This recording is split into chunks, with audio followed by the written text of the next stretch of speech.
진짜 이상해요. 분명히 문제인데도 자기가 뽑아준 지도자는 문제가 없다라고 강변을 합니다. 그리고 그 문제를 지적하는 사람이 이상한 사람이라고 매도하는 경우도 많이 있습니다. 이상하지 않습니까? 이상하다고 끄떡끄떡거렸어요. 우리 신앙인들이 국가의 지도자를 뽑을 때 참 조심하셔야 됩니다. 사람을 뽑는 기준이 세상 사람들이 가진 기준과 같은 이유로 사람을 지도자로 뽑는데 일조한다면 그런 지도자를 뽑는 신앙인도 결국 세속적 가치에서 벗어나지 못하고 있는 것을 보여주는 것입니다. 소위 이런 겁니다. 저 사람이 우리 지역 출신이기 때문에 뽑아준다. 요거 세속주의입니다. 대단한 세속주의. 저 사람을 뽑아주면 나한테 조금 도움이 된다. 요것도 세속적입니다. 저도 그렇게 뽑았습니다.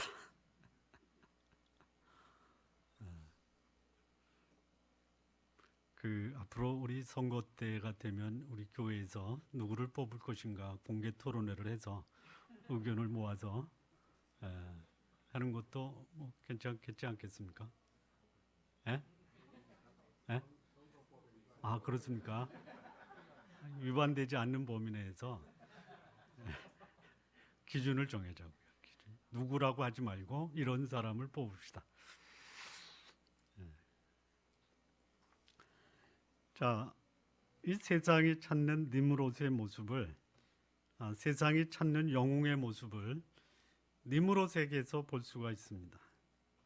세상이 찾는 그 지도자 영웅의 모습은 강력한 사람들입니다. 강력한 사람입니다. 어느 정도 강력한 사람이냐면 그 사람이 하는 일에 대해서는 아무런 반론이나 의견을 제시할 수 없고 그냥 따라야 될 만큼 강력한 리더십을 가진 사람들을 세상은 찾습니다. 그리고 그들이 지도자로 뽑아놓고 결국은 그들에게 당하는 것이 그를 뽑아준 사람들입니다. 예를 들어 볼까요? 히틀러 아십니까?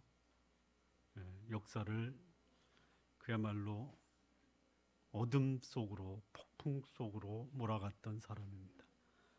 사람이 뽑아주지 않으면요 지도자가 될 수가 없어요. 근데 뽑아주고 나서 그들은 역사의 암흑을 경험합니다. 스탈린을 아시죠? 스탈린. 모태통도 아시고요. 김일성도 아시죠? 힘을 가진 강력한 지도자가 결국 그 힘으로 그를 추종하는 사람들을 어둠 속으로 또는 흑암 속으로 몰아넣었다라는 것이. 그들을 위해서 죽은 사람도 많았습니다. 그리고 그들이 죽인 사람도 셀 수가 없을 정도로 많습니다. 세상이 원하는 지도자는 그로 인해서 세상이 고통받는다라는 것이. 이와 같은 사람이 누구냐? 니므롯입니다. 그런데요, 니므롯과 같은 사람이 세상의 지도자로 군림할 수 있는 이유가 있습니다. 있어요. 여기 니므롯을 통해서 우리는 니므롯이 세상의 지도자가 될 수 있었던 그 이유를 몇 가지로 찾아볼 수가 있습니다. 첫째는요, 8절 말씀을 보면요, 굿수가 또 니므롯을 낳았으니 그는 세상에 처음 영걸이라 이렇게 말씀합니다. 영걸, 이게 무슨 말이냐면 강하다, 위대하다, 대항할 자가 없을 정도로 힘이 세다. 세상이 원하는 영웅 지도자는 누구냐? 강하고 힘이 센 사람입니다.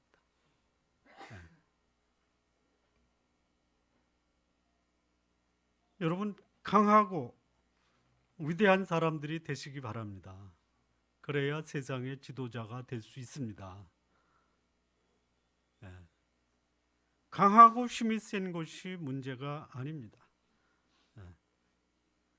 감히 누군가 대항할 수 없을 정도로 강력한 리더십을 갖고 있는 것이 잘못된 것이 아닙니다. 예. 오죽하면 사람들이 강한 자로 자신을 훈련하고 연마하겠습니까? 예, 세상이 그런 자를 원하고 있기 때문에. 그러나 문제는 강하고 세기 때문에 본인과 그를 뽑아준 세상이 고통당할 수 있다라는 것, 불행을 겪을 수 있다라는 것 염두에 두셔야 됩니다. 예. 세상은 강한 자를 원합니다. 그러나 그 강한 자가 과연 우리의 미래와 운명을 책임질 수 있느냐? 이거는 별개입니다. 예. 니므롯이 강력한 리더로 세워질 수 있었던 이유는 뭐냐? 강하고 힘을 가졌기 때문에. 예. 일단 가지시기 바랍니다. 일단은 가지십시오. 예. 안 갖고 나는 안 해 이렇게 하지 말고요. 갖고 하지 마십시오. 자, 두 번째, 니므롯이 세상의 영웅으로 세워질 수 있었던 두 번째 이유, 비결은 뭐냐? 역시 영걸이라는 단어에서 찾을 수 있는데요. 이 영걸이라는 말에는 무슨 뜻이 있냐면 용사라는 뜻이 있습니다. 용사, 워리어라고 하는 겁니다.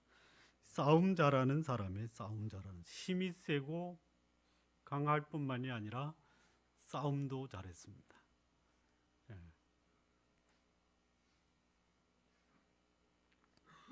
소위 말하는 홍수 이전에 등장했던 네피림과 같은 존재였다라고 볼 수 있습니다. 네피림이 누굽니까? 하나님의 아들들이 사람의 딸들을 취하여 자식을 낳고 그들이 용사로 고대에 유명한 사람, 그들을 가리켜 네피림이었다라고 말합니다. 자, 네피림이라는 사람은 힘이 세다라는 그 의미보다는 오히려 공격적이고 전쟁을 좋아하는 호전적인 사람이다라는 뜻입니다. 자, 니므롯과 싸우는 것보다는 차라리 니므롯 편에 서는 것이 자신에게 유리하다라는 것이. 예, 여러분 싸움 잘하는 사람하고 싸우지 마십시오. 그냥 차라리 그 사람 편이 되시는 게 낫습니다.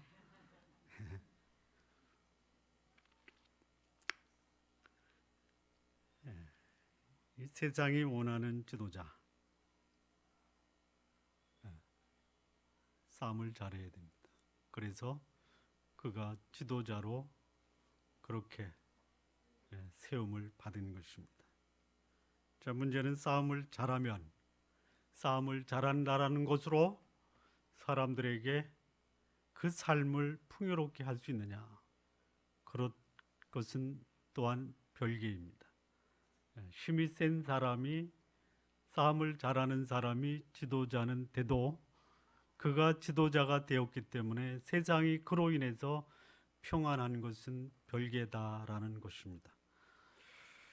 자, 세 번째, 세상이 원하는 지도자는 누구냐? 이 구절에 보면 여호와 앞에, 그는 여호와 앞에 특이한 사냥꾼이 되었으므로 이렇게 되어 있습니다. 이 세상의 지도자가 되려면요, 특이한 사냥꾼이 되어야 합니다. 특이한 사냥꾼. 이 특이하다라는 말이 앞에 나오는 영걸이라는 단어와 똑같은 단어입니다. 다시 말하면 강하고 힘이 세다라는 뜻이. 근데 거기에 뭐가 나오냐면 사냥꾼이 있습니다. 자, 이 사냥꾼이 짐승의 사냥꾼, 그럴 수도 있어요. 그런데 짐승의 사냥꾼을 가지고 이렇게 속담까지 만들어서 아무는 여호와 앞에 니므롯과 같은 특이한 사냥꾼이로다라고 하는 이러한 속담을 만들어내지는 않습니다. 왜냐? 하나님이 만드신 피조물을 정복하는 것은 하나님이 사람에게 주신 특권입니다. 특권. 그러니까 짐승 잘 잡는 사람을 가리켜 여호와 앞에 특이한 사냥꾼이다라는 말을 붙이지를 않습니다. 이게 무슨 말이냐? 짐승 잡듯이 사람 잡는 사람.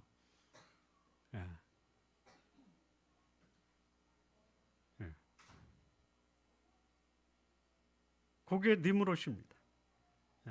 소위 사람 사냥꾼, 독재자, 강력한 권위로 사람들에게 군림하는 자를 말할 때 이 특이한 사냥꾼이라는 말이 적절한 표현입니다. 세상의 영웅은 누구냐? 추종하는 세력을 구압하는 거예요. 그 위에 군림하는 사람입니다. 그리고 많은 사람들을 몰고 다니는 사람, 이런 사람들이 세상의 지도자가 되는 것이에요. 언제까지 그럴지는 두고 봐야 하지만 어쨌든 사람들을 몰고 다니는 것은 폼나는 인생입니다. 사람들이 그런 사람들을 따라다니고 있습니다. 세상에서 영웅이 되고요. 세상을 지배하는 통치자가 되려면 사람들을 몰고 다닐 수 있어야 돼요. 사람들을 몰고 다닐 능력이 없으면 지도자가 되려는 생각은 접으시기 바랍니다. 예? 그러나 그것이 사람을 몰고 다니는 이 사람 사냥꾼들이 역사에 어떤 영향을 주었습니까?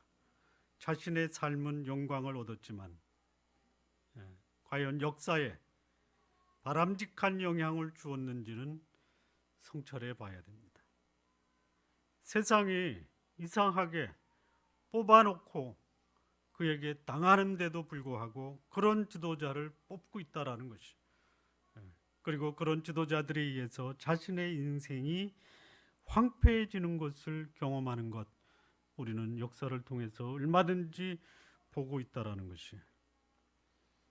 자, 네 번째, 세상이 원하는 지도자, 영웅은 어떤 사람이냐? 10절과 12절에 보면 그의 나라는 시날 땅의 바벨과 에렉과 아갓과 갈레에서 시작되었으며 그가 그 땅에서 앗수르로 나아가 니느웨와 르호보딜과 갈라와 및 니느웨와 갈라 사이에 렛센을 건축하였으며. 세상이 원하는 영웅은 뭐냐? 눈에 보이는 가시적 제국을 건설할 수 있는 사람을 세상의 영웅으로 뽑는다라는 것이. 자, 우리 시대가 눈에 보이는 가시적인 성과를 이룩한 사람을 지도자로 뽑아주고 있다라는 것이. 뭐 업적을 크게 이루는 것은 나쁜 것이 아닙니다. 그러나 여러분 기억하십시오. 한 가지 업적을 이뤘다고 그가 하는 모든 일은 다 성공한다라고 생각하지 마십시오. 우리나라 대통령 어느 분이 대통령 5년 임기 동안 어떤 조사 자료에 보니까 100조를 낭비했대. 100조. 이건 제 의견이 아니고 자료에 나온 거예요. 뭐 강을 뭐 한다고, 자원을 개발한다고, 뭐 100조입니다. 100조. 놀라셔야 돼요. 놀라셔야 돼요.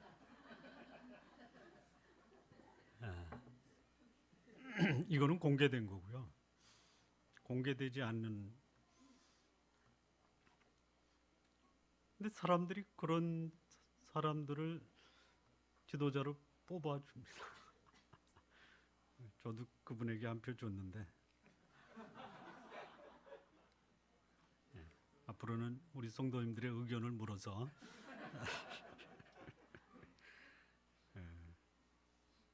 뭐 숫자로 미래에 성취될 것을 보여줍니다. 뭐 747이라고 보여줘요. 이게 임기 끝나면 47 뭘로 바뀌죠?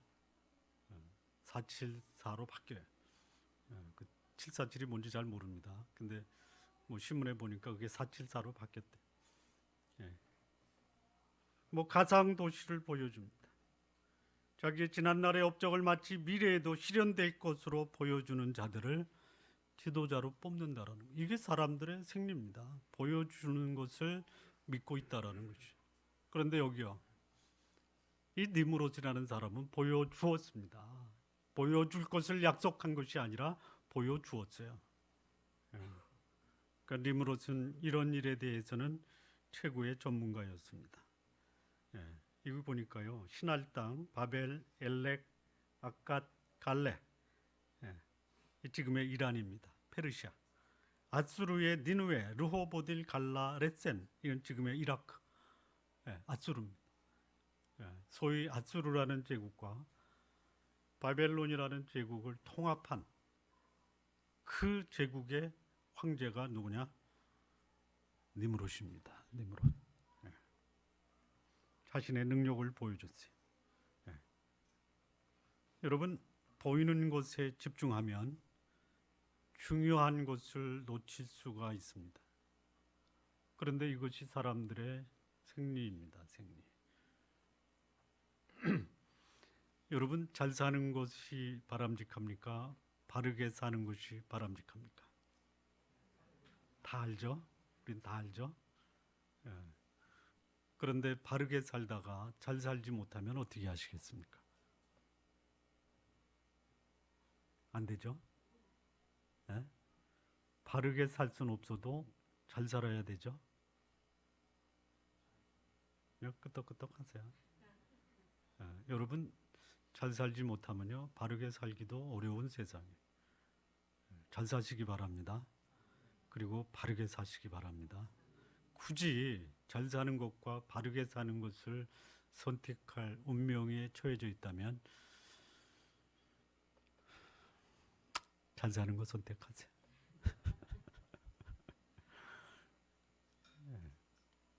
이 말씀을 고지그대로 들으면 안 되는 겁니다.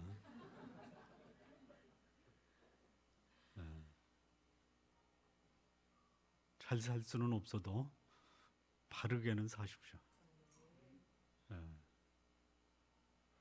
여기 이 세상은 바르게 사는 사람보다 잘 사는 사람, 눈에 보이는 것으로 사람을 평가하고 그를 뽑아준다라는 것이.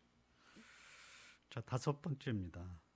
세상은 어떤 사람을 영웅으로 세워주느냐. 니므롯이 세상의 영웅이 될 수 있었던 그 이유가 무엇이냐. 이 9절에 보니까요. 다시 한번 읽겠습니다. 후반절 속담에 이르기를 아문은 여호와 앞에 니므롯과 같은 특이한 사냥꾼이로다 하더라. 자, 이 니므롯이라는 사람은요, 자신의 이름을 가지고 속담을 만들 정도로 자신의 이름을 남긴 사람입니다. 뭐 소위 직장인의 신하다 이런 이름을 가지고 대통령이 된 사람도 있어요. 뭐 선거의 여왕이다라는 이름을 가지고 대통령이 된 사람도 있어요. 세상은 누구를 지도자로 뽑아주느냐. 니므롯이 세상의 영웅이 될 수 있었던 이유가 뭐냐. 자신의 이름을 세상에 남겼기 때문이에요. 니므롯, 특이한 사냥꾼, 강력한 사람 사냥꾼 니므롯. 그가 세상의 지도자로 군림하는데 아무런 걸림이 없었다라는 것이. 세상은 사람 있는 자를 선호합니다. 그래서 사람들이 매스컴에 등장하기를 원하는 이유입니다.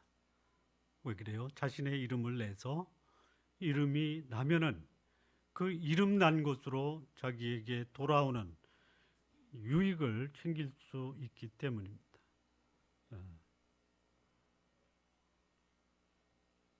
여러분, 매스컴에 나오면은 그 사람이 하는 말이 영향이 있고 매스컴에 나오지 않으면 그 사람이 하는 말이 별로 신뢰감이 없습니까? 그렇지 않죠. 어떤 그 먹거리 동네에 가보니까 SBS에 출연한지, 뭐 MBC에 출연한지, 뭐 SBS에 출연한지. 그런데 가운데 어떤 집이 있냐면요, KBS, MBC, SBS도 찾아내지 못한 집.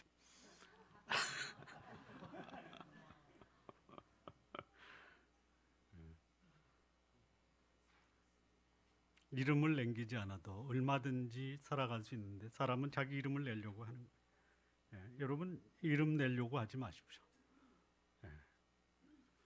그런데 세상은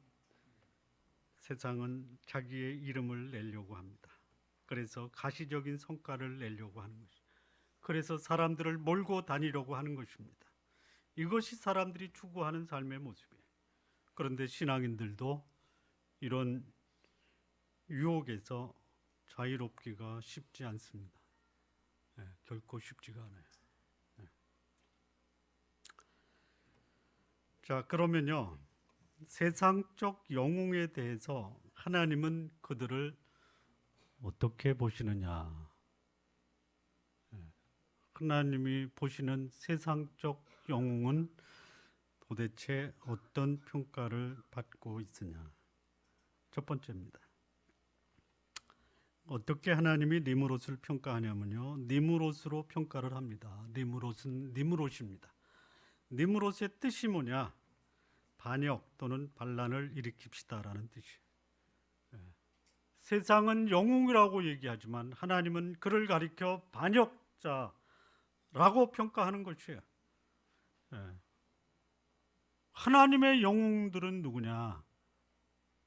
세상에서 영웅 대접을 못 받아도 하나님의 영웅은 하나님을 믿는 믿음으로 살았던 사람들입니다. 악한 세상이 그들로 인해서 하나님의 살아계심을 알게 하였던 믿음의 사람들이 하나님께서는 그들을 영웅이라고 합니다.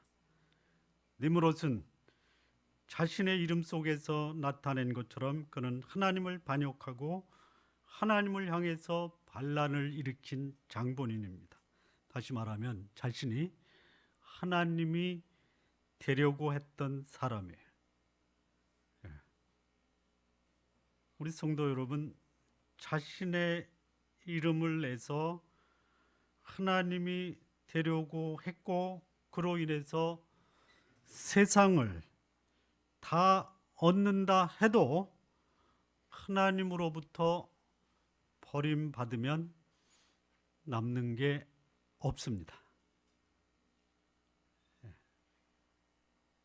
우리 성도 여러분, 세상에서 이름을 내시겠습니까? 일단은 내십시오. 그러나 하나님 앞에서 반역자라는 말은 듣지 마시기 바랍니다. 오히려 하나님을 믿음으로 하나님을 반역하는 세상에서 하나님의 이름을 드러내는 삶을 사시기 바랍니다. 자, 세상은 그를 영웅이라고 하지만 하나님은 그를 어떻게 평가하느냐? 11장 3절 4절을 보시면요. 서로 말하되 자, 벽돌을 만들어 견고히 굽자 이렇게 말합니다. 자, 서로 말하되 자 이렇게 합니다. 이거 의논에서 지혜를 모으는 행위입니다. 세상의 영웅에 대해서 하나님은 뭐라고 말씀하시느냐? 자신의 목적을 위해서 사람들의 지혜를 모으는 자라고 말합니다. 14절에도 또 말하되 자 이렇게 얘기합니다. 신할 땅의 사람들은 자신의 목적을 위해서 서로의 지혜를 모았습니다. 사람의 지혜를 모으는 것은 바람직한 것입니다. 사람들에게 유익하게 하는 지혜, 무엇이 옳고 그르고 분별하여 바른 방향을 제시하는 지혜는 얼마든지 바람직하고 역사에 좋은 영향을 남깁니다. 하지만 사람들과 함께 지혜를 모으는 것이 자신의 업적을 남기고 사람들을 하나의 수단으로 이용하려는 지혜는 오히려 역사와 인류에게 나쁜 결과를 가져왔다라는 것이 무슨 말입니까? 역사의 주인을 자기 자신으로 생각하고 있는 것입니다. 세상에서는 영웅이다, 지도자다라고 하는 칭호를 들을 수가 있어요. 그런데 그것이 결과적으로 사람들에게 바람직한 결과를 맺지 못하게 한다면 역사를 혼란과 어둠 속으로 몰아간다라는 것이. 니므롯의 리더십은 세상을 향해 하나님의 뜻을 역행했다라는 평가를 받는 것이죠. 어떻게 하나님의 뜻에 역행을 했습니까? 11장 14절에 보니까 또 말하되 자, 성과 대를 쌓아 꼭대기를 하늘에 닿게 하여 우리 이름을 내고 온 지면에 흩어짐을 면하자 이렇게 하나님을 향해 도전과 반역을 합니다. 자, 이 자신을 이 땅에 존재케 하신 이보다 자신의 이름을 내려는 것, 이게 니므롯이었습니다. 자신의 이름을 내려고 하는 것이 하나님을 향한 반역이라고 할 수 있어요. 자, 니므롯이 어떻게 하나님을 반역했느냐? 자신의 이름을 내기 위해서 그가 건축물을 하늘 높이 쌓아 올렸다라는 것이. 건축물을 통해서 그는 하나님을 도전했습니다. 하늘에 닿게 하자 자신의 노력으로 그는 하나님의 자리에까지 오르려고 했던 시도가 결국 하나님을 향해서 반역하고 반란을 일으켰다라는 것이. 여러분, 높이 올라갈 수 있으면 올라가시기 바랍니다. 올라가십시오. 예? 못 올라가고 올라간 사람 끄집어 내리지 말고요. 일단 올라가시기 바랍니다. 근데 올라갈 때까지 올라가 봐도요. 내려오면 별거 아닙니다. 소위 말하면 올라갔다가 내려오면 순식간에 개털되는 겁니다.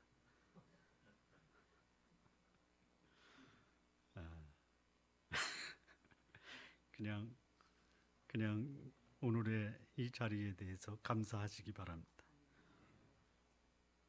자, 올라가는 사람들이 또 반역하는 모습이 또 뭐가 있냐면 모으는 거예요. 여기 보니까 뭐라고 하냐면 흩어짐을 면하자 이거예요. 여러분, 교회가 많이 나오는 게 좋습니까? 아니면 흩어지는 게 좋습니까? 흩어지는 게 좋죠. 예? 그런데요, 그냥 모으는 거야. 어느 분이 그러더라고요.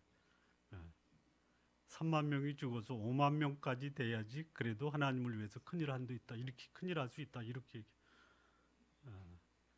그게 뭐 하는 거예요? 하나님을 반역하고 대적하는 행위입니다. 여러분, 큰 교회 한다고 큰 교회를 부러워하실 필요가 하나도 없습니다. 아멘 하세요.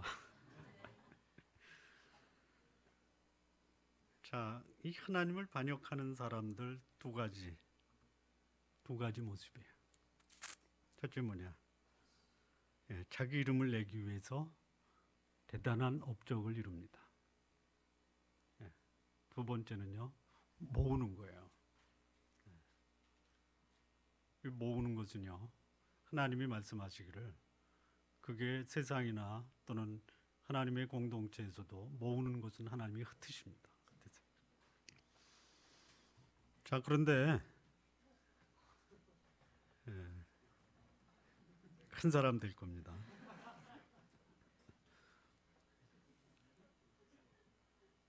하나님을 반역하는 노골적인 반역의 대표적인 두 가지 모습이 뭐냐?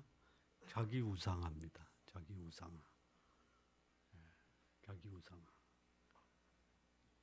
법정에서 분명히 그 실정법 위반으로 선고를 받았는데 본인도 인정하지 않고 교회도 인정하지 않고 그를 거룩한 하나님의 사람으로 받들고 있는 것이 오늘 우리의 현실입니다. 자기 우상화입니다. 자기 우상화. 남의 나라에서 이루어지는 게 아니라 우리나라에서 이루어집니다. 또 하나 하나님을 반역하는 노골적인 행위가 뭐냐면요, 성적 타락입니다. 성적 타락. 아니, 왜 목사들이 유명해지면 이런 성적 타락에 걸려남는 그 덫에 걸리는지 모르겠어요. 우리 성도 여러분, 이 앞에서 설교하는 김 목사가 자기 우상화와 성적 타락에 넘어지지 않도록 각별히 하루에 시간을 내서 기도해 주시기 바랍니다. 꼭 해주세요. 여러분, 저도 이럴 가능성이 있다라는 건 여러분 앞에 고백을 합니다. 예? 주로 이런 데 걸린 사람이 나는 아니야 하죠.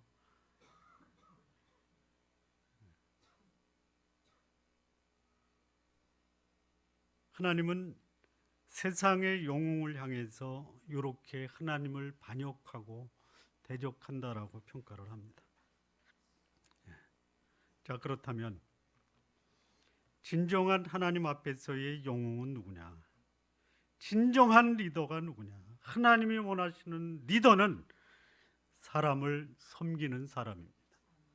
고린도후서 4장 5절에 보면 우리가 우리를 전파하는 것이 아니라 오직 그리스도 예수의 주되신 것과 또 예수를 위하여 우리가 너희의 종된 것을 전파함이라 이렇게 말씀합니다. 예수 그리스도를 주님으로 모시고 있는 사람들, 여러분 예수님을 구주로 모시는 것과 주인으로 모시는 것은 전혀 다른 겁니다. 이게 같이 이루어져야 돼요. 예수님을 구세주로 믿고는 있는데 주인으로 모시지 않는 사람들이 있다라는 것이 떨어질 수 없는 불가분의 관계임에도 불구하고 전혀 다르게 나타나고 있는 것이 예수 그리스도를 주님으로 모시고 사는 사람, 그는 사람들을 섬기는 종된 삶을 사는 것입니다. 이것이 하나님 앞에서 진정한 지도자여 리더가 되는 사람입니다. 예수 그리스도 앞에서 사는 사람, 사람을 섬기시기 바랍니다. 여러분 종 뒤에 붙는 그 호칭은 어떤 게 적절합니까? 종 뒤에는 뭐가 붙어야 돼요? 그건 남자고 여자는 뭐라고 해야 돼요? 그 옆에 계신 남자에게는 놈, 여자에게는 연해서 이 종 그다음에 한번 불러보시겠습니다. 시작.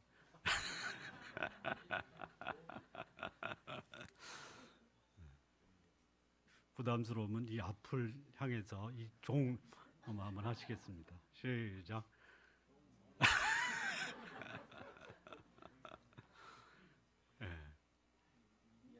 여러분 종이 종 취급 당하는데 불쾌하거나 그 종 취급 당하는 것에 대해서 수치심을 느끼서는 안 되는 겁니다. 종은 종 취급을 받아야 정상입니다. 자, 두 번째, 하나님 앞에서 진정한 영웅이 누구냐? 자신의 이름을 버리는 자입니다. 누가복음 17장 10절에 보니까 이와 같이 너희도 명령받은 것을 다 행한 후에 이르기를 우리는 무익한 종이라 우리의 하여야 할 일을 한 것뿐이라 할지니라. 이 진정한 리더는요, 위대한 일, 여러분 하나님이 우리에게 명하신 것을 행한다라는 것은 엄청난 일입니다. 한 영혼을 구원하면 천국에서 회개할 곳이 없는 의인 99을 인해서 기뻐하는 것보다 더 감격스러운 일이 천국에서 벌어집니다. 그리고 참 잘했다, 참 잘했다. 그렇게 얘기하면요, 이렇게 말씀하십시오. 저는 무익한 종입니다. 이름 내려고 하지 마십시오. 혹시 여러분의 이름을 누군가가 매스컴에 내려고 하면 길을 쏘고 막으시기 바랍니다. 막으십시오. 우리 시대에 하나님이 세우시는 지도자는 누구냐? 위대한 일을 이루십시오. 그러나 자신의 이름보다는 그 일을 이루게 하시는 하나님의 이름을 내는 자가 되시기를 바랍니다. 자, 세 번째는요, 누가 하나님 앞에서 인정받는 지도자냐? 흩어져서 자신의 사명을 이루는 사람입니다. 사도행전 8장 1절을 보면 사울이 그의 죽음 당함을 마땅히 여기더라. 그날에 예루살렘에 있는 교회에 큰 핍박이 나서 사도 외에는 다 유다와 사마리아 모든 땅으로 흩어지니라 이렇게 말씀합니다. 하나님의 리더십은 모으는 리더십이 아닙니다. 흩어지게 하는 리더십입니다. 흩어지지 않으면 하나님이 흩으십니다.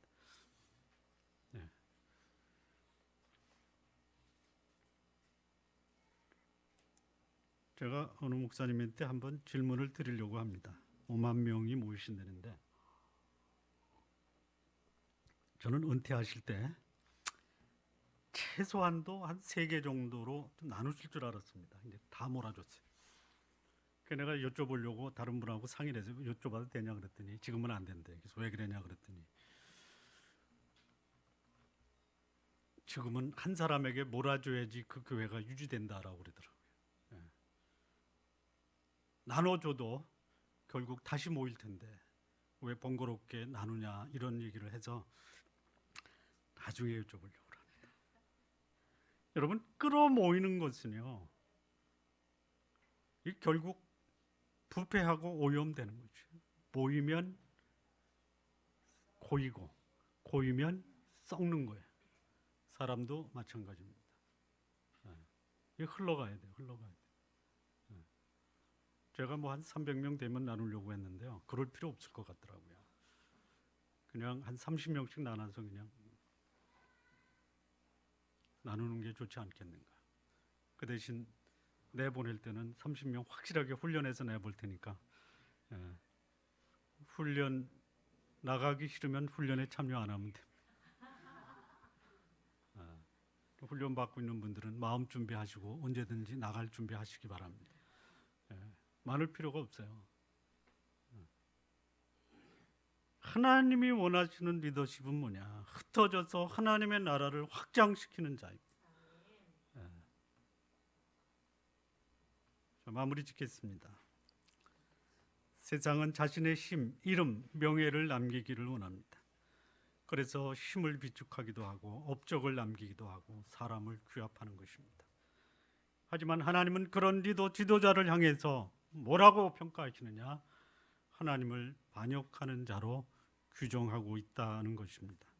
진정한 하나님의 리더, 지도자는 사람을 귀히 여기는 사람입니다. 자신의 이름을 내려놓고 하나님의 영광을 드러내는 사람입니다. 자신의 힘을 과시하기 위해서 사람들을 모으는 데 주력하는 것이 아니라 끊임없이 하나님의 나라를 확정하기 위해서 사람들을 키워 세상으로 흩어지게 하는 것이 하나님의 지도자들이 해야 되는 역할입니다. 우리 좋은나무 교회 성도 여러분, 제가 부르고 있잖아요. 우리 교회가 하나님이 기뻐하시는 교회, 그런 교회로 만드시기 바랍니다. 여러분, 목사가 만드는 것도 중요하지만 함께 만들어 가야 돼요. 하나님이 기뻐하시는 교회로 우리 교회를 만드는데 여러분들이 동참해 주시기 바랍니다. 어떻게 하시냐고요? 사람 귀하게 여기십시오. 사람 귀하게 여기십시오. 그리고 여러분을 통해서 하나님이 살아계시다라는 거 세상에 증거하시기 바랍니다. 그리고 여러분 한 사람 한 사람이 하나님 나라의 위대한 인물로 세워져 흩어지는, 그래서 하나님의 나라를 확장시키는 일에 동참해 주시기를 바랍니다. 기도하시겠습니다.